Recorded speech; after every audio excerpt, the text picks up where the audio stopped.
Hi friends, welcome to miss cook 135 channel. நாம் இன்றைக்கி பார்க்க போகிறது கிளாஸ் இட்லிலே டிஃப்ரெண்ட்டாக செய்ய போகிறது. வாங்க இது எப்படி செய்யலான்னு பார்க்கலாம். ஒரு வானொலியில் எண்ணெய் ஊற்றிக்கோங்க. கடுகு போட்டிருக்கேன். கடுகு நல்லா பொரிஞ்சு வந்ததும் கருவேப்பிலை போட்டுக்கோங்க.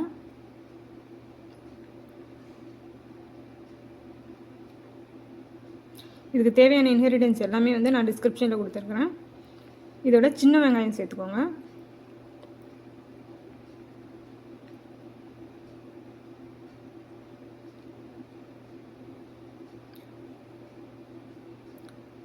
வெங்காயம் நல்லா வதங்கட்டும்.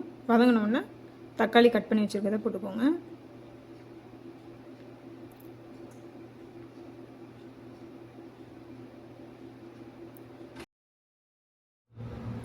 தக்காளி வெங்காயம் நல்லா வதங்கட்டும்.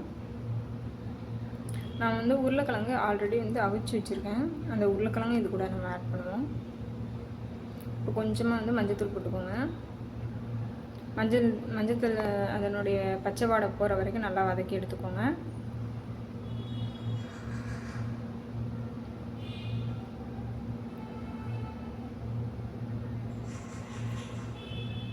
நல்லா வதங்கிடுச்சு. இப்போ நம்ம இது கூட காரத்துக்கு தேவையான அளவுக்கு குழம்பு மிளகாத்தூள் இருக்கு இல்லையா, அது கொஞ்சமாக சேர்த்துக்கோங்க. நான் அளவு எல்லாமே டிஸ்கிரிப்ஷனில் நான் கொடுக்குறேன்.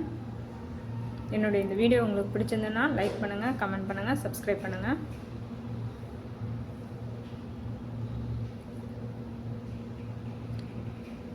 இப்போ மசாலா எல்லாமே சேர்ந்து நல்லா வதங்கிடுச்சு.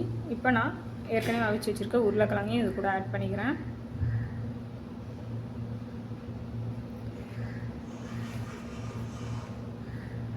தேவையான அளவுக்கு உப்பு சேர்த்து நல்லா வதக்கி எடுத்துக்கோங்க.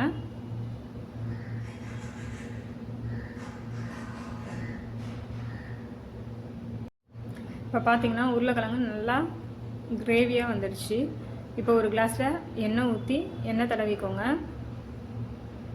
இட்லி சட்டி அடுப்பில் வச்சுக்கோங்க. ஃபஸ்ட்டு இட்லி மாவு கொஞ்சமாக ஊற்றிக்கோங்க. அதுக்கு மேலே இந்த கிரேவியை உருளைக்கிழங்கு இருக்கு இல்லையா, இன்னும் ட்ரையாகவே ஆக்கிடலாம். லிக்விடாக இல்லாமல் இன்னும் கொஞ்சம் ட்ரையாக இருந்தால் நல்லாயிருக்கும். போட்டு ஸ்டஃப் பண்ணிட்டு நல்லா அதுக்கு மேலே திரும்பி மாவு ஊற்றுறோம்.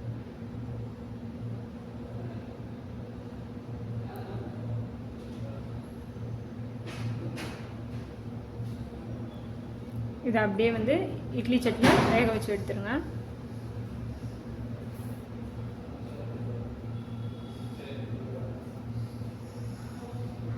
பாருங்க, டிஃப்ரெண்ட்டான கிளாஸ் இட்லி ரெடி. பசங்களுக்கு ரொம்பவே பிடிக்கும். இந்த மாதிரி செஞ்சு கொடுங்க, பசங்க விரும்பி சாப்பிடுவாங்க. தேங்க்யூ.